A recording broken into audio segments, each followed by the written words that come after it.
primero, como vemos aquí en la primera foto, por la moda. Es decir, qué es lo que está en tendencia, qué es lo que es más moderno, qué es lo que está más in, ¿no? Como dicen. Entonces, la moda mueve mucho nuestras emociones porque generalmente lo que valoramos es ser reconocidos como parte de un grupo que está en tendencia, ¿no? Que está a la vanguardia. Por otro lado, tiene que ver también con lo de la vanguardia, no solamente es en una parte estética, sino en términos de la tecnología. Ajá. Y tiene que ver, por ejemplo, la tecnología, como dice por ahí Moisés, tiene que ver con el estatus. Ajá. La moda y la tecnología, lo que va a la vanguardia, tiene que ver con un estatus que nos da siempre estar en la tendencia, en lo último. Y por otro lado, estas decisiones que a veces son muy emocionales, ¿no? Porque el estatus, la moda, la tendencia, pues realmente hablan de una necesidad de reconocimiento de nosotros como personas, de que yo esté presente en una corriente que me mantiene no solamente al producto, sino que me mantiene a mí vigente. Entonces, por ejemplo, piensen ustedes, ahorita ya mencionaron ahí Starbucks. Starbucks, si pensamos en las emociones, ¿qué nos vende además del estatus que también ya lo mencionaron por ahí? ¿Qué nos venderá Starbucks?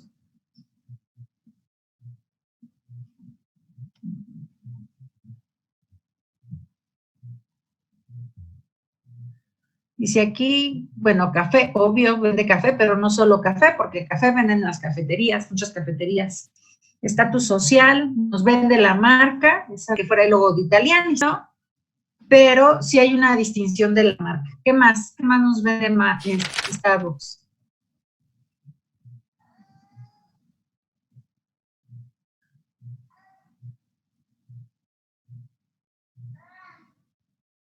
Bueno, generalmente asociamos que a la comodidad también, ¿no? O sea, no podemos pensar, al menos que sea un Starbucks del aeropuerto, que no tenga salas cómodas, ¿no? Los del aeropuerto pues son muy chiquitos, ¿no? Generalmente nada más tienen unos cuantas banquitas, dependiendo del aeropuerto, pero en general son chiquitos, pero nos vende comodidad, nos vende, aquí dice Alejandro, sus instalaciones, correcto.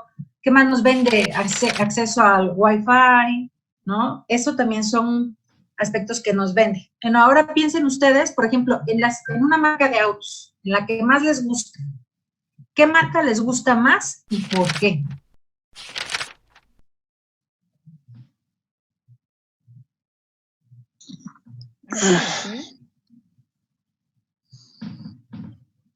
Vayan poniendo ahí en el chat qué marca de autos les gusta más y por qué. Dice Pablo, Mercedes-Benz, de Volkswagen, ok. Mazda por elegante. Ok. Entonces, se fijan, cada uno tiene una definición diferente de por qué le gustan las cosas, pero en realidad, pues son todos estos elementos, el diseño, la elegancia, la seguridad, están asociados a emociones, ¿no? A las que me proporcionan confort.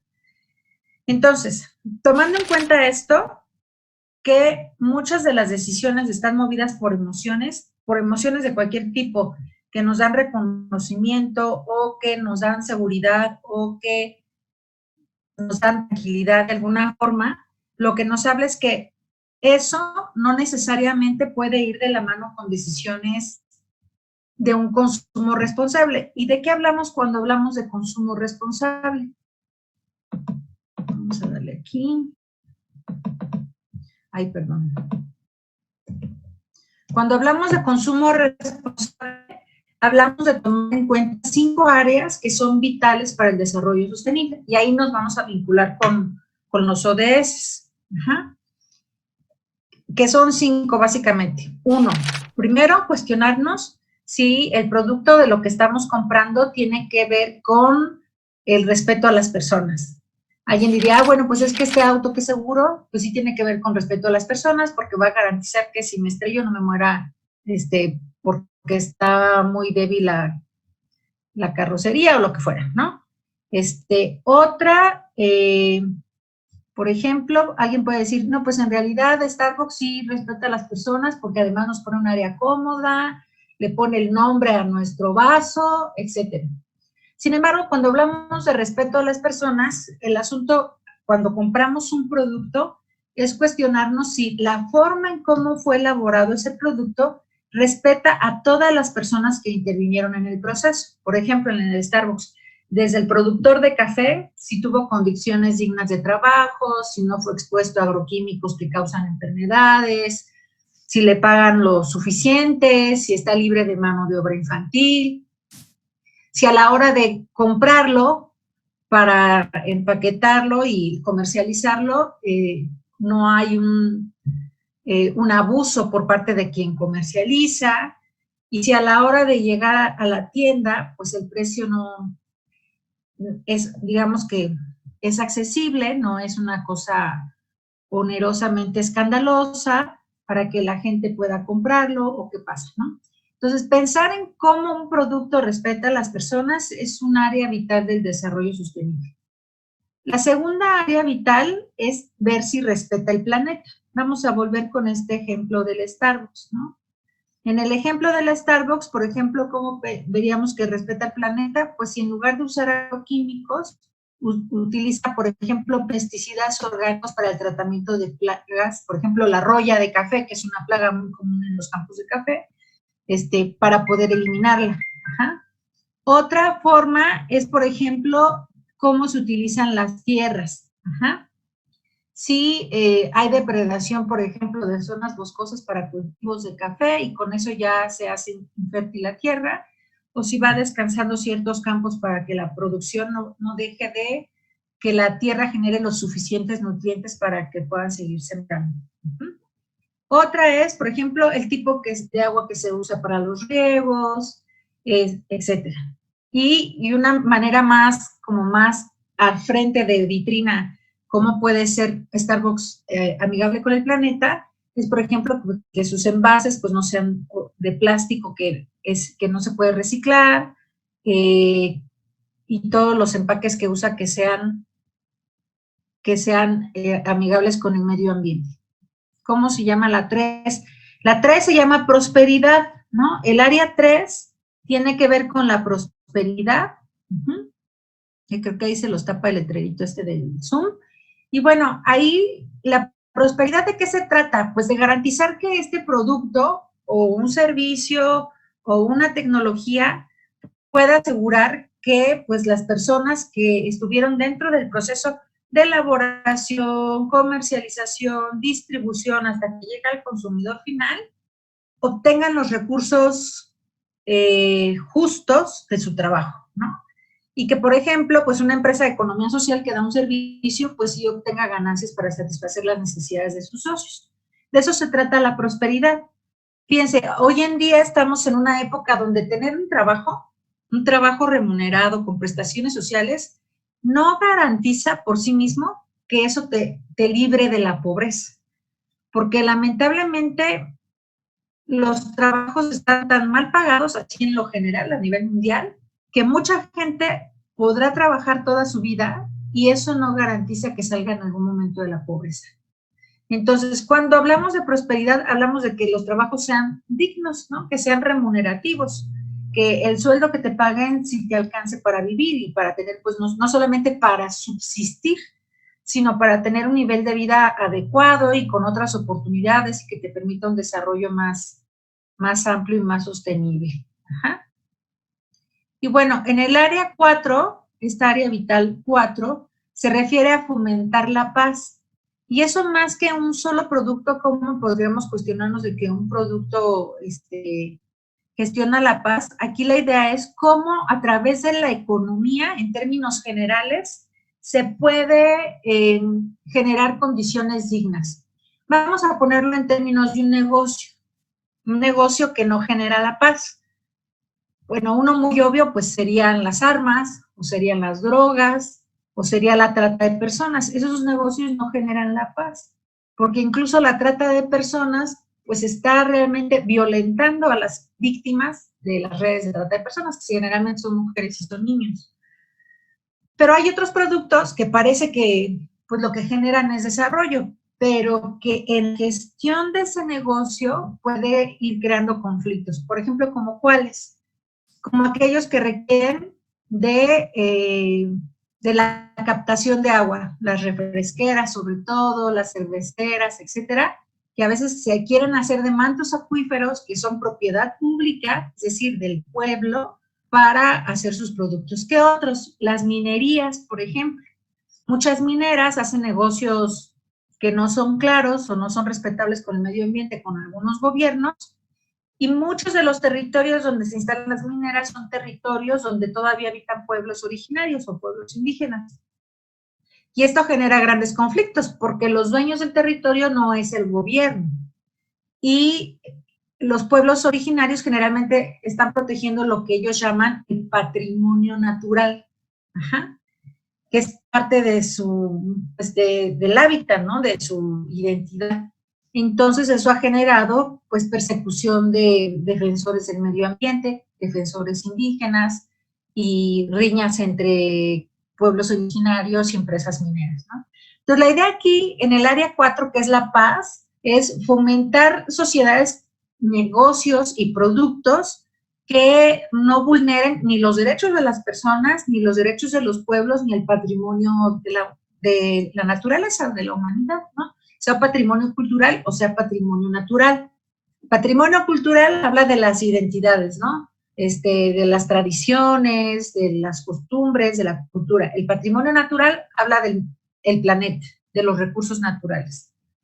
Y la última área, que es la 5, que está aquí, tiene que ver con cómo hacemos alianzas, sobre todo de los que más tienen, de los que les va mejor, para favorecer a los que están más rezagados. Por ejemplo, ahorita con el COVID-19,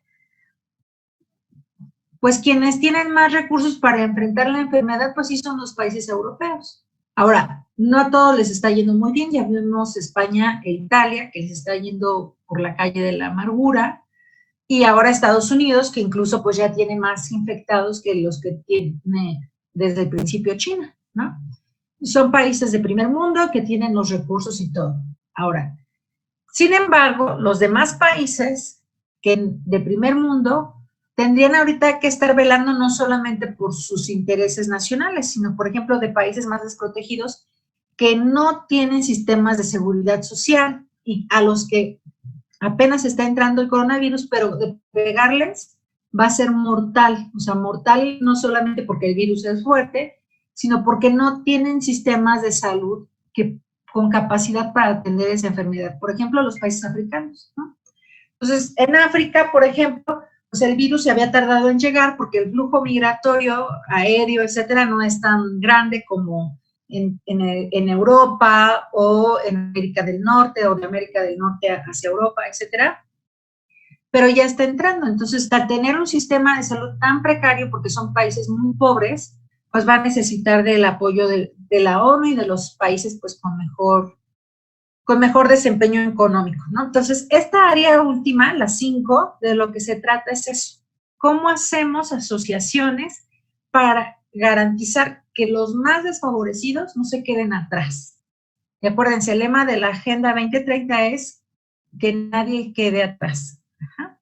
Entonces, bueno, estas 5 áreas vitales, que son áreas transversales del desarrollo sostenible, van a cruzar todos los 17 ODS. Ajá, todos los ODS tienen que cumplir con esto de respetar a las personas, respetar al planeta, promover la prosperidad, promover la paz y generar alianzas. Todos. Ajá. Bueno, vamos a ver aquí. Hoy lo que nos vamos a enfocar concretamente es al ODS número 12. Ajá.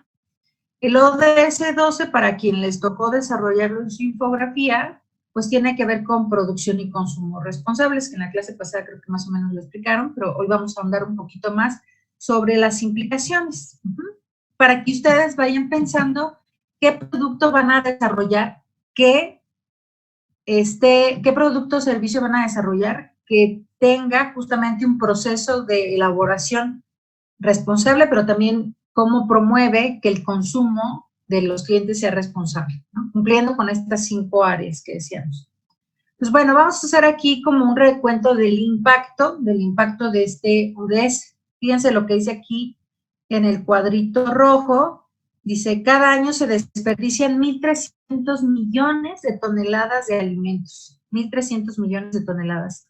Mientras que 2.000 millones de personas padecen hambre o desnutrición.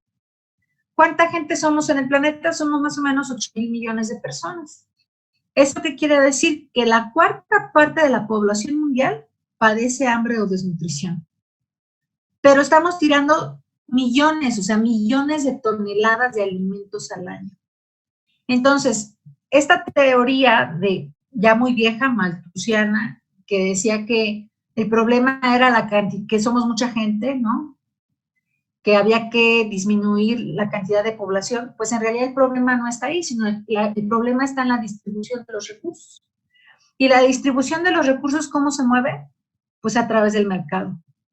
¿Por qué se desperdician tantos millones de toneladas de comida si hay gente que tiene hambre? Si se los diéramos a la gente que tiene hambre, no tendría desnutrición, ¿no? Entonces, ¿por qué? Porque el mercado nos dice que lo que no se vende en una cierta temporalidad que satisfaga, y volvemos al término de calidad, ciertos estándares de calidad para que el cliente lo vea bonito, colorido, etcétera, se desecha, ¿no? Y el mercado, este mercado neoliberal, nos dice que es más barato desecharlo a quedárselo a los pobres, ¿no? Y son medidas muy injustas. Ahora ya hay más empresas con responsabilidad social que dicen, bueno, no, hay que darles la segunda etapa de vida a ciertos alimentos, hay que donarlas a bancos de alimentos o cosas así, pero aún sigue siendo tendencia mundial el desperdicio de alimentos, ¿no? Bueno, en el segundo cuadrito vemos, en el negro, dice aquí que el sector alimentario representa alrededor del 22% de las emisiones totales de gases de efecto invernadero, gran medida debido a la conversión de bosques en tierras de cultivo. Ajá. ¿Esto qué quiere decir? Que bueno, dice aquí que más o menos la cuarta, entre la cuarta y la quinta parte de las emisiones de gas vienen justamente por el campo, todo lo que se cosecha en el campo. Ajá. Pero quiero que observen esta última línea, dice, en gran medida debido a la conversión de bosques en tierras de cultivo. Bueno, vamos a reflexionar esa parte. Miren, los bosques, pues ustedes, sobre todo los que estudian energía, seguramente ya lo han visto, pues lo que más nos aportan, pues es el oxígeno, ¿no? Un oxígeno que nos permite, bueno, tener una mejor calidad de aire.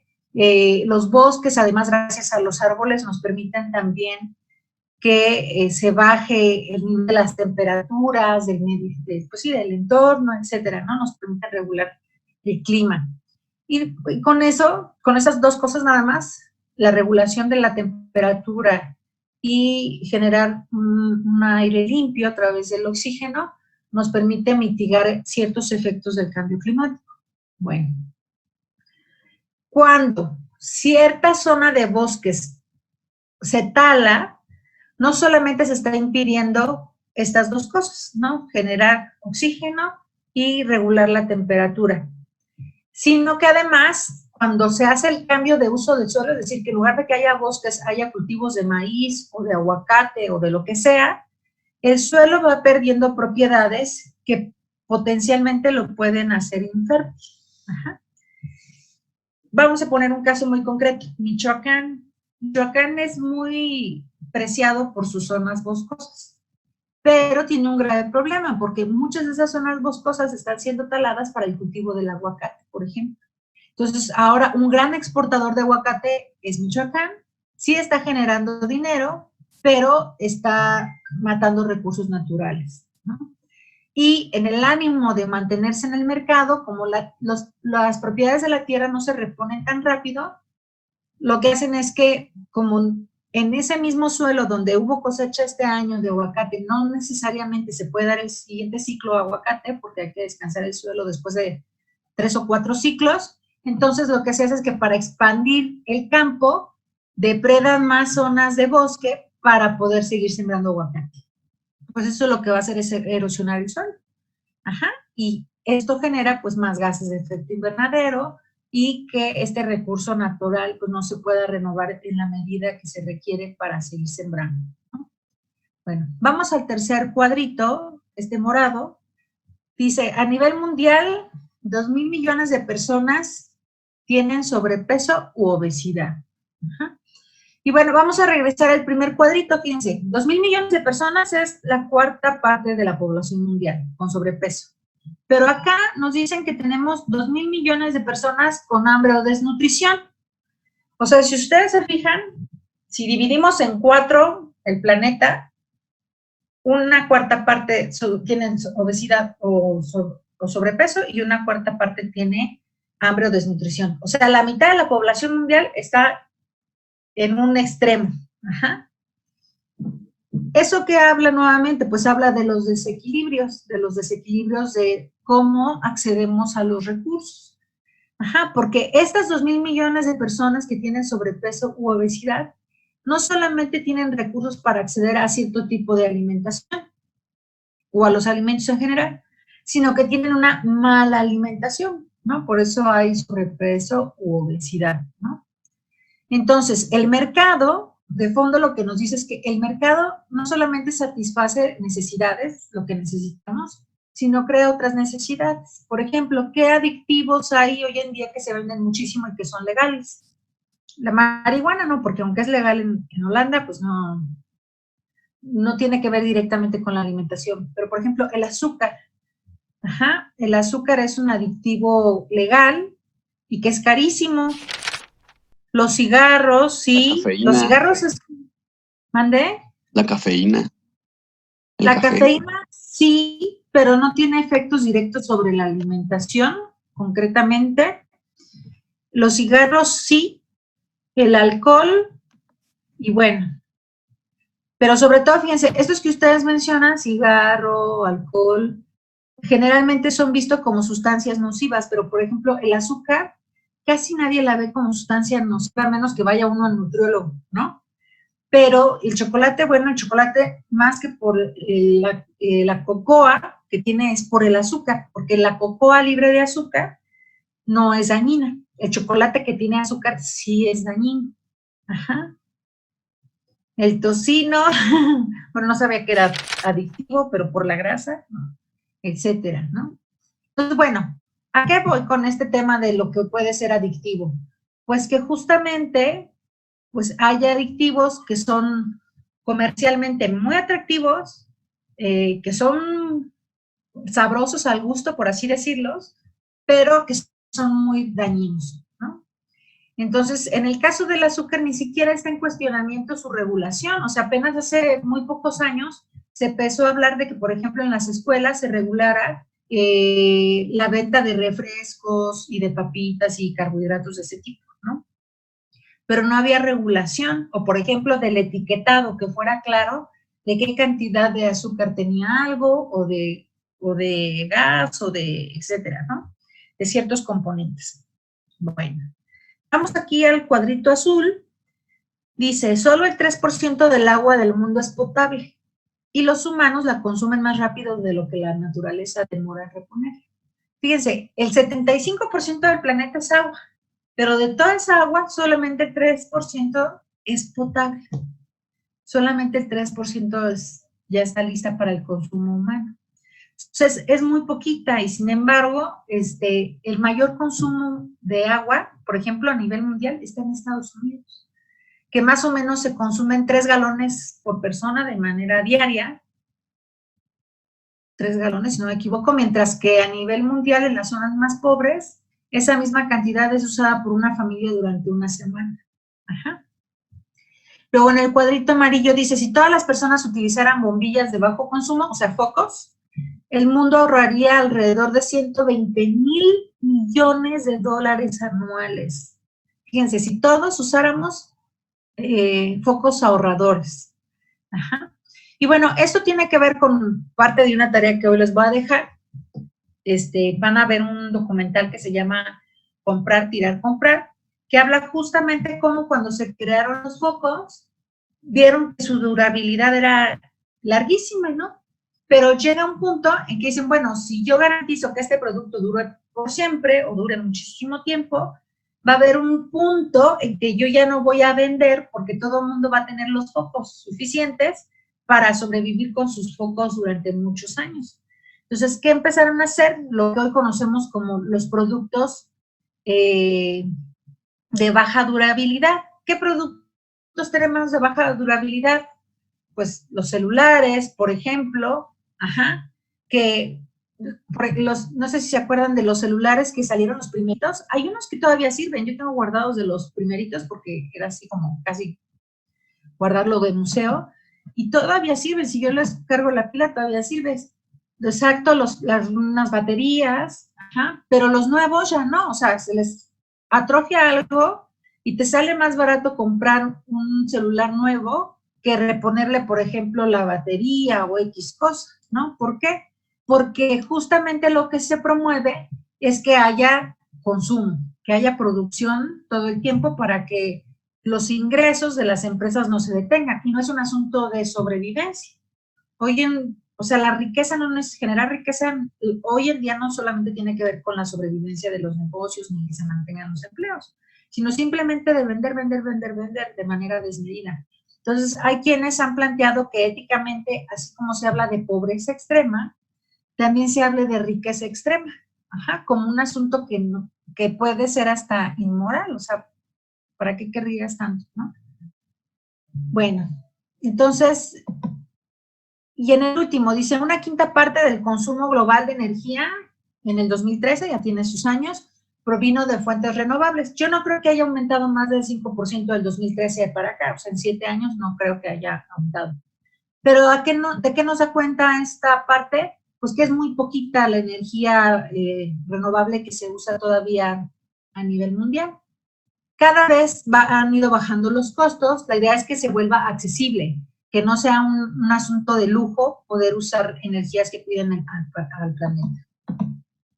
Entonces, bueno, ¿cuál es el objetivo de este ODS? Primero, reducir nuestra huella ecológica, es decir, este impacto que nosotros dejamos, aunque no seamos productores, nada más por ser consumidores de ciertos productos, nosotros estamos dejando un impacto en el planeta, ¿no?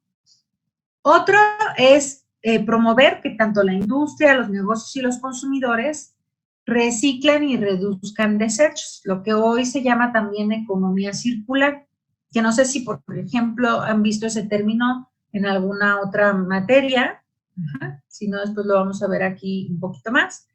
Y también que avancemos de manera individual a patrones más sostenibles de consumo. Entonces, bueno, esos son los objetivos del ODS. Y aquí el asunto es preguntarnos, bueno, ¿hay que empezar, no? Hay quienes dicen, bueno, pues el gobierno debería ser el primero que empiece, pero miren, el gobierno hace lo que la ley le manda, eso es cierto, pero también hay gobiernos que ante la escasez de los recursos no hacen, aunque la ley se los manda. Y, por ejemplo, tenemos gente en los gobiernos que dice, no, pues mientras nadie diga nada, yo no voy a regular la producción. Por ejemplo, ¿por qué se empezaron a regular y a poner impuestos por el nivel de desechos que generan las empresas? Por la gente que era afectada. O sea, el gobierno no fue a quejarse con la empresa de suyo propio, o sea, por iniciativa propia, sino que donde se tiraban los desechos tóxicos, la gente que vivía más o menos cerca iba al gobierno a pedirle que pusiera en orden a esa empresa. Entonces, por eso se empezaron a hacer las regulaciones. O gracias a los activistas del medio ambiente o a defensores de derechos humanos. Pero esto empezó gracias a la presión de la ciudadanía, ¿no? De ciudadanía consciente, afectada, responsable, no a la actuación voluntaria del gobierno. O sea, el problema es que tenemos todavía gobierno, mientras nadie dice nada, no van a regular, ¿no? O regulan según quien les pague más. Por ejemplo, ¿por qué el tabaco sigue siendo un problema de cabildeo todos los años? Pues porque las grandes tabacaleras tienen a sus cabilderos haciendo, pues sí, negocios de corrupción con ciertos funcionarios para que ciertas leyes no pasen. Por ejemplo, aquí en Querétaro tenemos ya 12 años con una ley parada que es por espacios 100% libres de humo.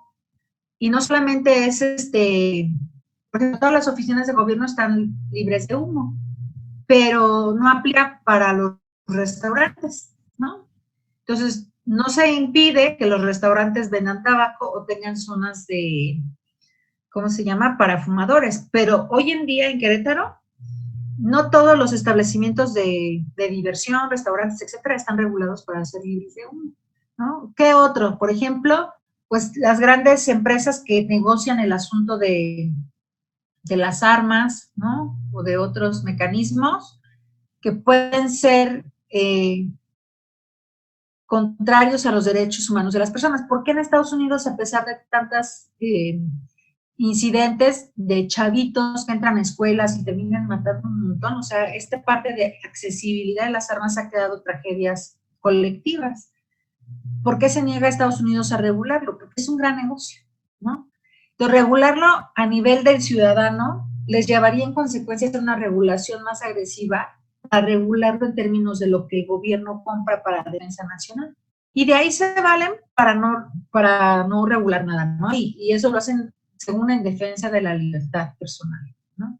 Entonces, bueno, ¿quién más es responsable? Pues obviamente las empresas, que son las que son productoras, ¿no? De productos y servicios. Ajá.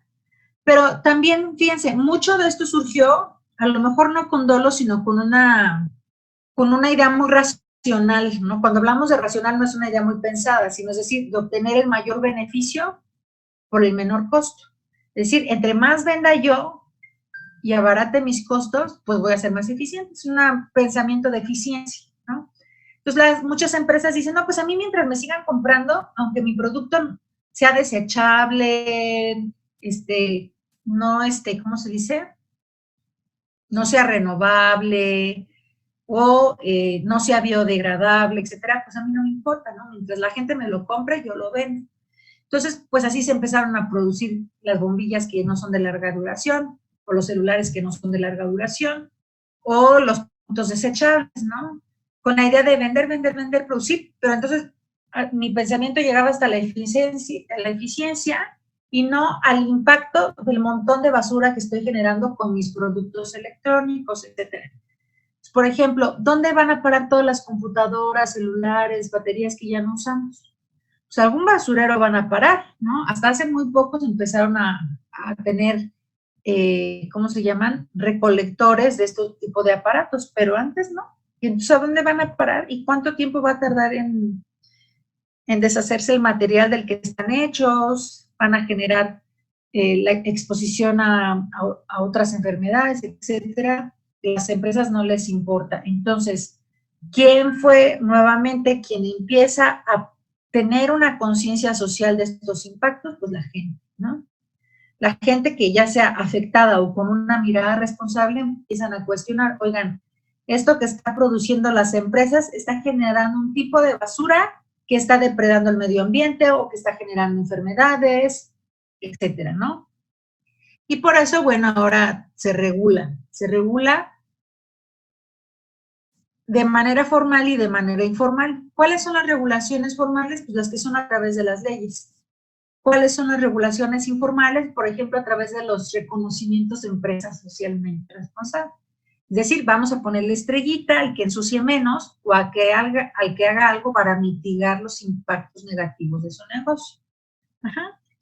¿Para qué? Pues para formar una conciencia social que favorezca a esos negocios que son más responsables, ¿no? Y bueno, por otra parte, nosotras y nosotros como consumidores de manera individual, pues también tenemos ahí que ver, ¿no? Porque también nosotros somos muy cómodos, ¿no? O sea, mientras inventan algo, pues yo sigo comprando lo que hay, ¿no? Puedo poner el ejemplo de las bolsas de plástico. O sea, mientras no hubo alguien que dijera, es que las bolsas de plástico ensucian los mares, no se biodegradan, están ensuciando el planeta, las tortugas se las están comiendo, etcétera, pues nadie se preocupó, ¿no? Y entonces empiezan las regulaciones y nos dicen, bueno, pues si vas a usar bolsa de plástico, usa una bolsa de plástico que sea biodegradable, que en cierto tiempo se destruye. Al punto que, por ejemplo, ahora en Querétaro, al menos en el municipio, dicen, bueno, no, ya están prohibidas las bolsas de plástico. Cualquier comercio que dé una bolsa de plástico va a tener una multa, ¿no? Y entonces esto genera una nueva cultura. Pero nuevamente los ciudadanos un poco forzados como niños, ¿no? Mientras no me dijeran nada, muy pocas personas usaban bolsas de tela o de rafia, etcétera, ¿no? Y se les veía así, por ejemplo, a las señoras que van al mercado, que muchas sí seguían ya, sobre todo grandes, que llevaban sus bolsas de rafia, decían, ay, esa señora viejita ridícula, ¿no? Y ahora está en tendencia otra vez. ¿Por qué? porque pues es más sostenible, es más duradera, no hay que cambiarla cada que compras, etcétera, ¿no? Entonces, ¿de qué se trata aquí? Pues que la responsabilidad es de todos. Es responsabilidad, sí, del gobierno, también es de las empresas, porque son las que al final de cuentas son las que están generando un tipo de basura que puede ir afectando al planeta en mayor o menor medida, y nosotros como consumidores, porque si nosotros no compramos, pues un producto, por muy ensuciador que sea, no se va a vender, pero si nosotros lo compramos, lo van a seguir vendiendo, porque el mercado es así, no cuestiona el efecto. Ajá. Pero para eso la economía social, pues sí, lo que tiene que cuestionar es cómo se produce y cuál es el efecto de lo que produce. Entonces, bueno, ¿en qué consiste el consumo responsable? Pues en esto, ¿no? En cambiar nuestras prácticas, ¿no? En prácticas que son a nivel personal, es decir, cómo yo de manera individual estoy comprando, también a nivel relacional, que ahorita lo vamos a ver, a nivel organizacional, es decir, qué hacen las empresas para garantizar que su impacto en las personas, en el planeta, en la prosperidad y en la paz sea adecuado, que no le reste, pues, y qué hacemos a nivel institucional y político. Vamos a lo primero, a las elecciones personales. Aquí hay un rollo, pero fíjense sobre todo en lo que viene a color, ¿no?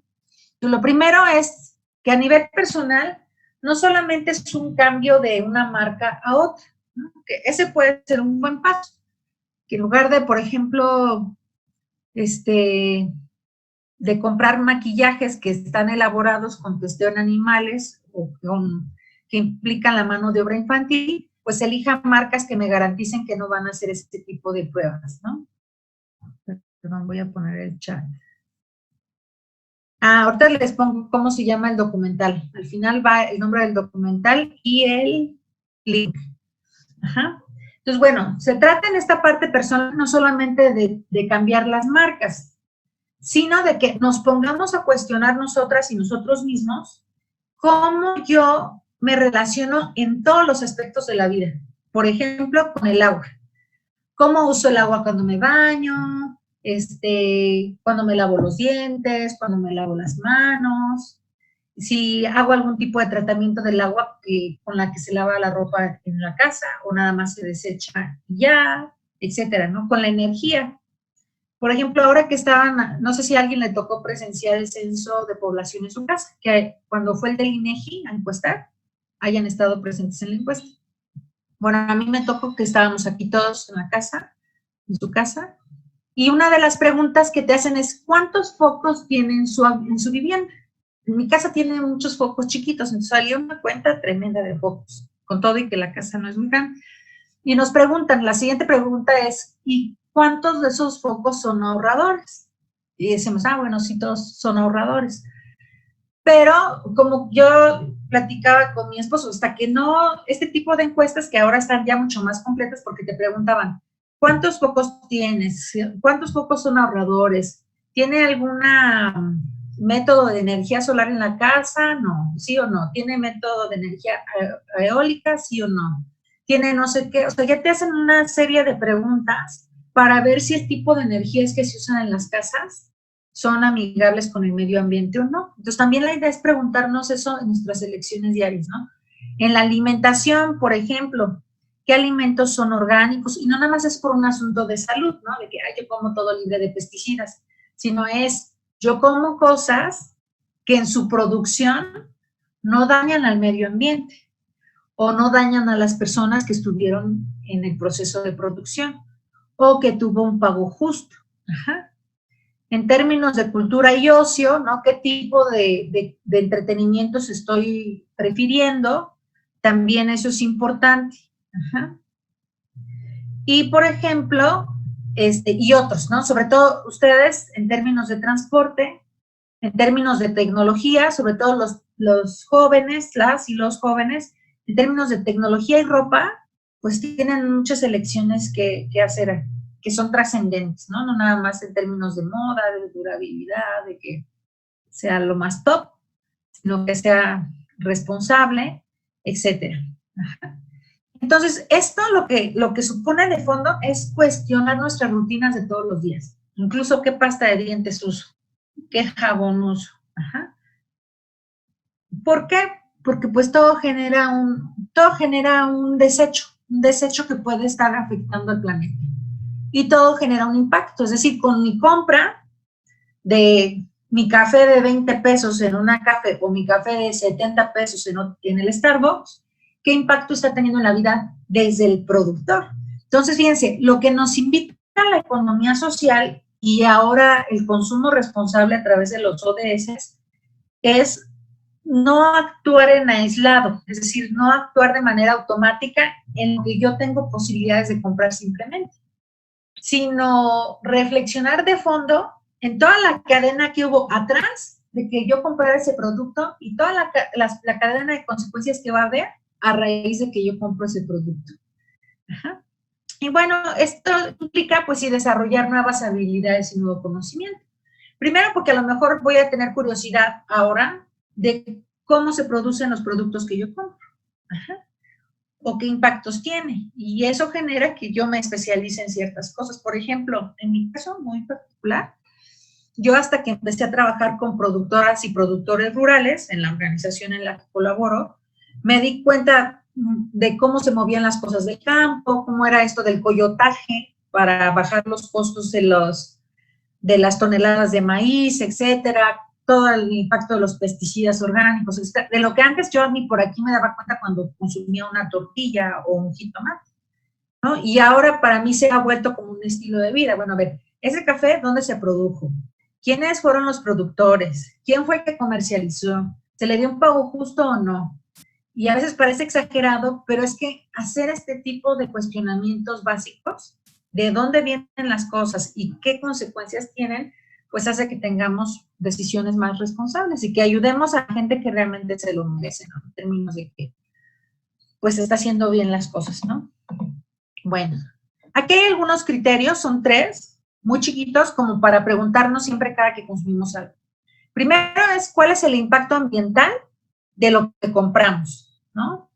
¿Cuál es su ciclo de vida? Es decir, cuánto nos va a durar, qué materiales se usaron en su producción o en la distribución, etcétera. No sé si con ustedes un restaurante que se llama 100% natural.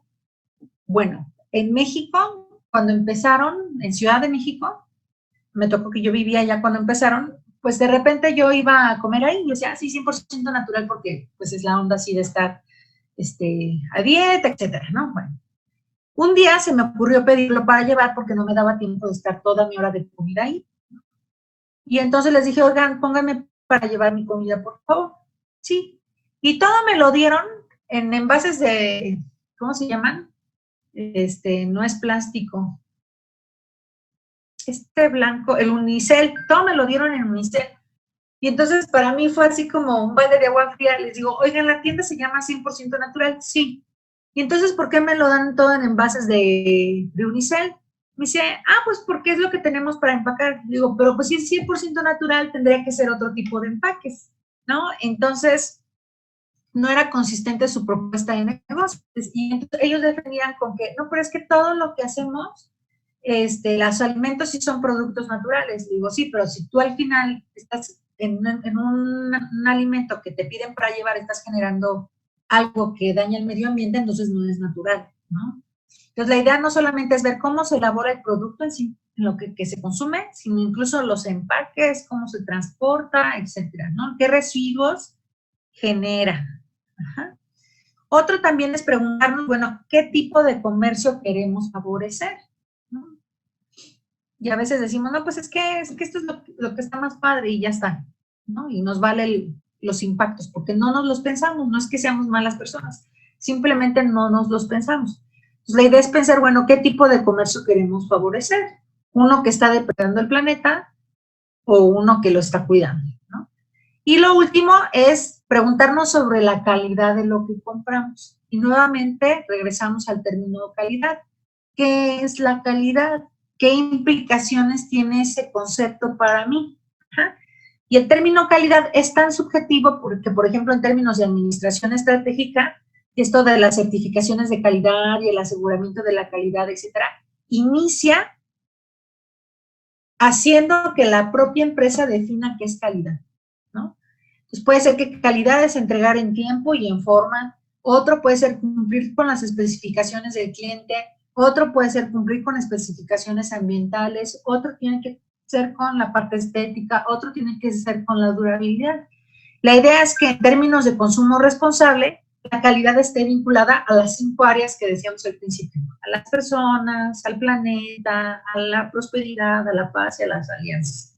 De esta manera, pues vamos a garantizar que la que pensamos de calidad tenga una noción integral. Ajá. Bueno. En cuanto a las organizaciones, el comportamiento responsable, de consumo responsable que se espera, es que pues las empresas, las organizaciones, las instituciones que producen algo, analicen todas sus decisiones. Fíjense, desde aquí, desde el diseño del producto, esta parte de aquí, desde el diseño del producto, que pensemos si es sostenible, si es amigable con el medio ambiente, etcétera, ¿no? Cómo se produce, cómo se distribuye, aquí, cómo se le da uso y mantenimiento a ese producto, por ejemplo, en nuestro caso, los teléfonos, ¿no? Esto de las baterías, cuánto nos van a durar, cómo las podemos mantener, cuál va a ser su durabilidad, alargar lo más que se pueda la vida útil de los productos, ajá. Y entonces, fíjense, nuestra inercia de decisiones empresariales no van a hacer nada más que generar riqueza. Aquí ya van implicadas algunas decisiones de responsabilidad social. Y entonces la riqueza no tiene que venir de la cantidad que yo venda, tiene que venir de otra cosa. En este caso, por ejemplo, de que sea un producto sostenible, ¿no? Etcétera. Entonces, aquí lo que se habla es que el negocio analice todas sus decisiones desde cómo elijo mis proveedores. Ah, bueno, yo no produzco los empaques, los compro, pero ¿cómo garantizo que el proveedor que yo elija sí sea un proveedor que me ofrezca empaques amigables con el medio ambiente? ¿Por qué? Porque eso va a vestir de a mi producto de más responsabilidad ambiental, ¿no? También cómo diseño y elaboro mi producto y cómo los coloco en el mercado. Por ejemplo, ¿qué sale más? Aquí sí es una decisión muy racional. ¿Qué me sale más caro? Contratar a una compañía de fletes o tener yo las camionetas. ¿Cómo se ensucia más? Ah, bueno, pues a lo mejor si yo tengo las camionetas, mi disposición del vehículo es más rápida, pero la entrega que yo haga va a generar más contaminación que si una empresa de paquetería lo hace, porque en un solo camión puede llevar productos de varias empresas que van a un mismo destino. Ajá. Eso es cuestión de ir pensando, ¿no? Todas las decisiones de la empresa. A nivel político, ¿qué implica? Bueno, pues a nivel político lo que decíamos es generar políticas públicas. ¿Qué son las políticas públicas? Son medidas que toma el gobierno para resolver problemas que se han considerado públicos. Ajá. Entonces, bueno, ¿y qué tienen que promover estas políticas? Dice aquí, contextos que favorezcan estilos de vida sostenibles. Vamos a poner algunos ejemplos. Un ejemplo es en Querétaro, cuando empezaron a poner las ciclovías. ¿Cuál era la intención? Pues promover el uso de la bici, es decir, de medios de transporte no motorizados para no generar tanta contaminación. ¿Qué otro tipo de política? Que se quiten las bolsas de basura. ¿Qué otro tipo de políticas hay? Hay algunas que son incentivos o que son prohibiciones. ¿Cómo qué son incentivos o qué son prohibiciones? Por ejemplo, los impuestos. Los impuestos pueden ser incentivos o pueden ser prohibiciones.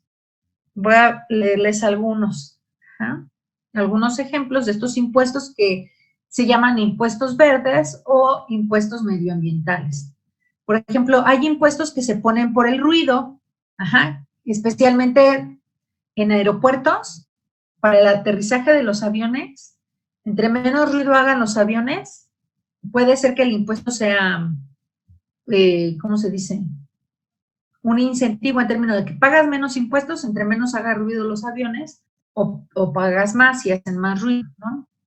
En algunas empresas que están cerca de ciertas colonias, se les imponen algunos impuestos por generar ruido que no permite que la gente duerma, por ejemplo.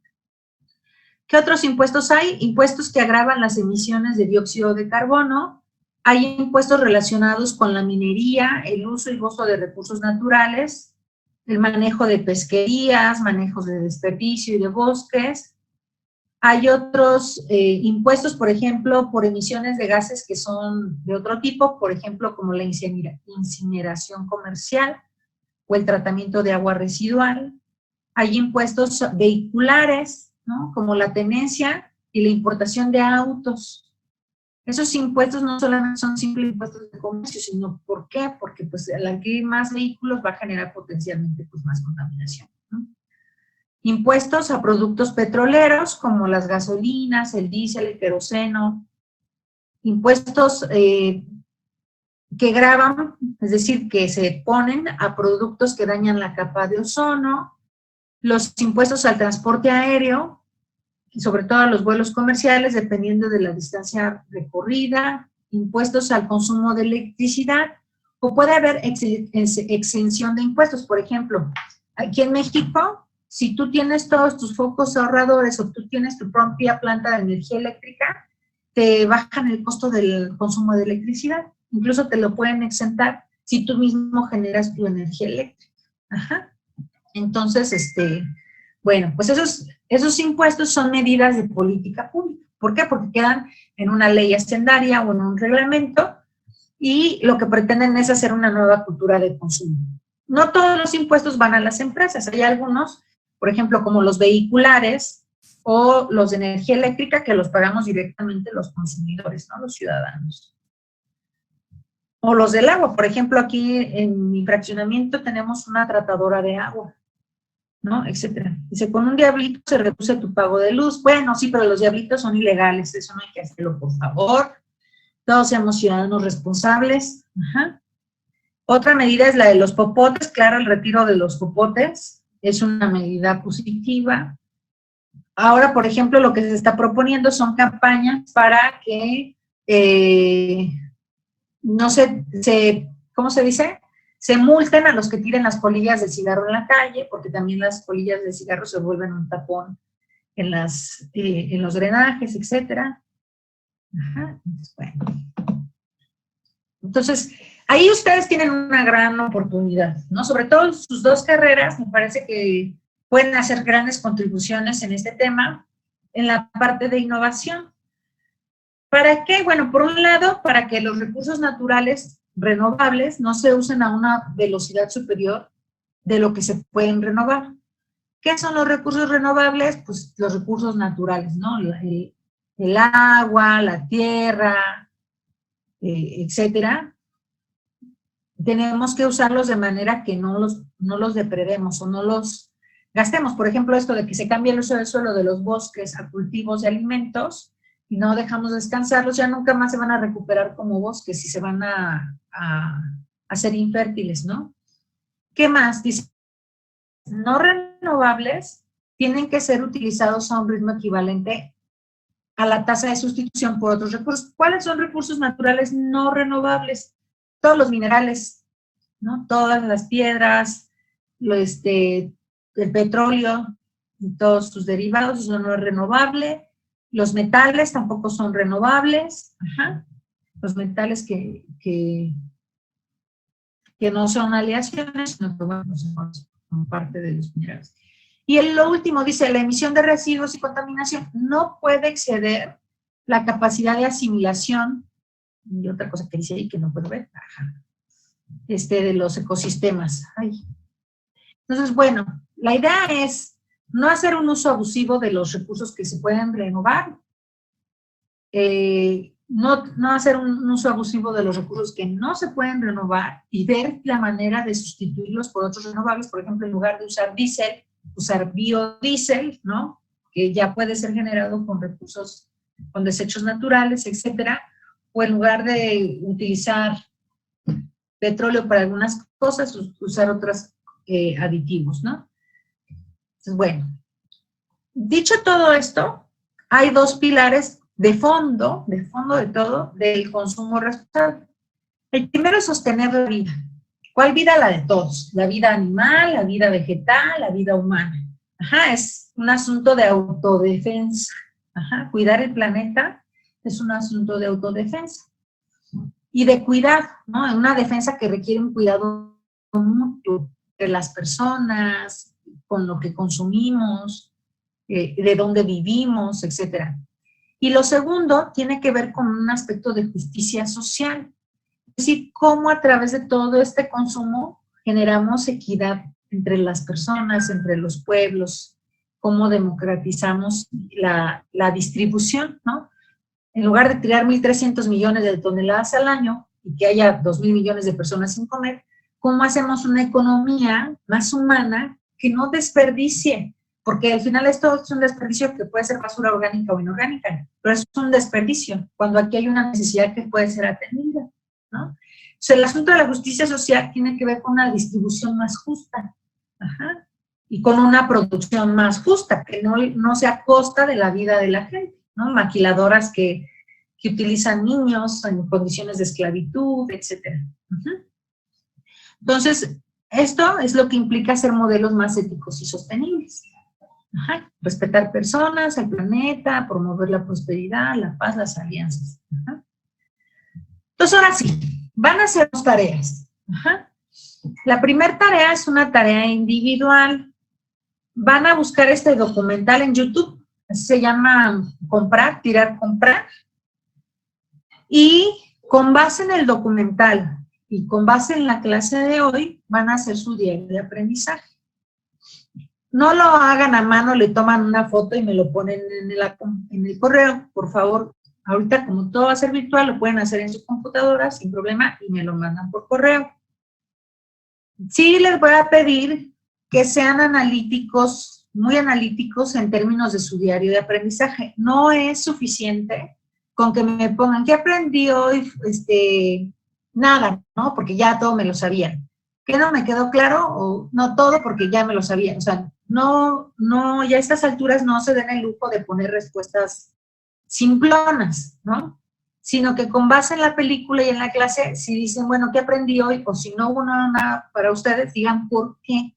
Ah, pues porque esta parte del documental que habla de esto, yo ya la había visto en tal época o en tal clase, o yo ya he estado involucrado en estos procesos, etcétera, ¿no? O sea, que elaboren el argumento. Eso va a contar mucho para su calificación. Bueno, esa es la primera tarea, que es una tarea individual. La segunda tarea es en equipo. Por eso me interesa que hoy mismo me manden cómo van a estar integrados sus equipos. ¿Qué van a hacer? Van a hacer las primeras definiciones de su negocio, de su negocio social. Y lo tienen que hacer en equipo. Entonces, aquí están las preguntas con las que se van a basar para hacer esta primera entrega. Primero, ¿qué producto o servicio van a ofrecer? Entonces, si alguien dice, pues yo voy a vender maquillaje orgánico, vegano, libre de trabajo infantil, bueno, así lo describen, ¿no? Segundo, ¿qué problema social resuelve su producto? Esto es bien importante porque es la justificación.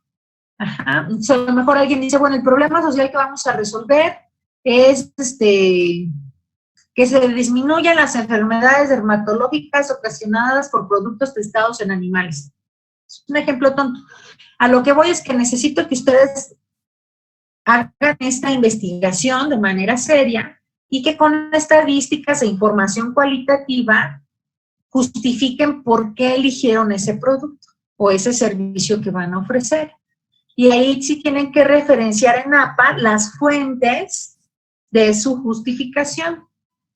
No va a ser suficiente con que me pongan 2 renglones, tiene que ser una justificación concienzuda. Y además, pues como es en equipo, unos pueden investigar una parte, otros otra parte, etcétera, ¿no?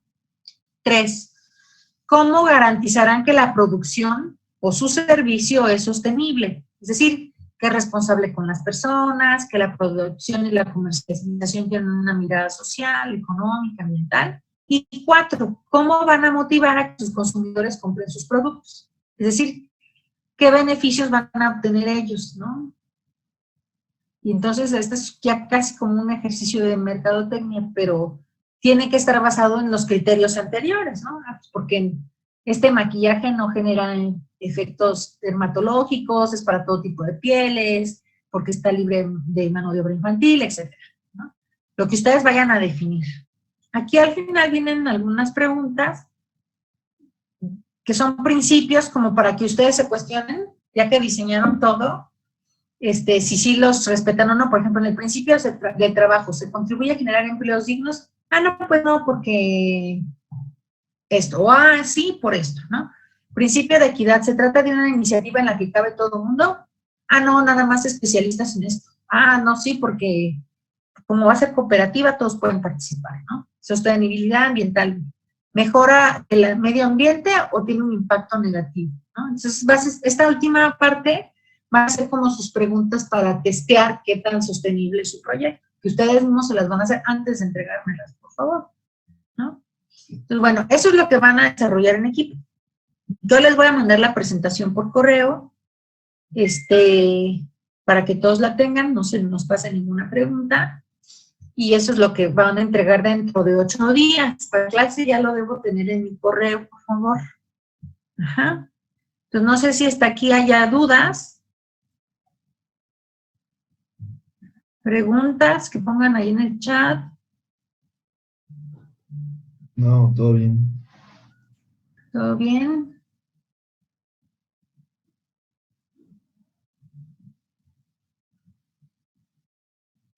Ok.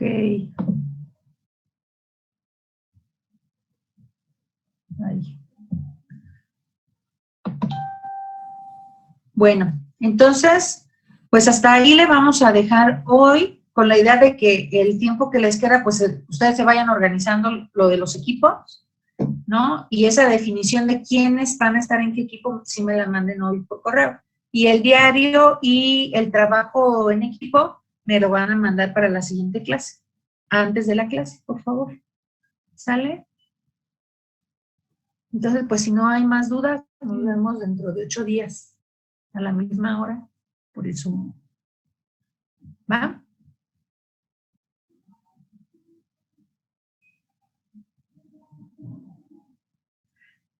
Bueno, nos vemos, chicos.